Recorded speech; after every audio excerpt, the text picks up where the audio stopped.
Buenas mi gente del Airsoft, hoy estamos en el campo de Mad Cat Las Favelas, en una partida organizada por Joe, en la que él mismo ha organizado varias misiones muy entretenidas, como llevar a alguien en silla de ruedas, una chancla táctica y algún que otro secuestro.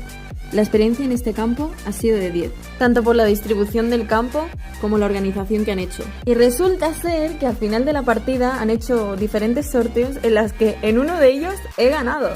Así que muchísimas gracias Mad Cat por esta experiencia 10 de 10 y sobre todo Joe por organizar una partida tan entretenida como esta. Bye bye.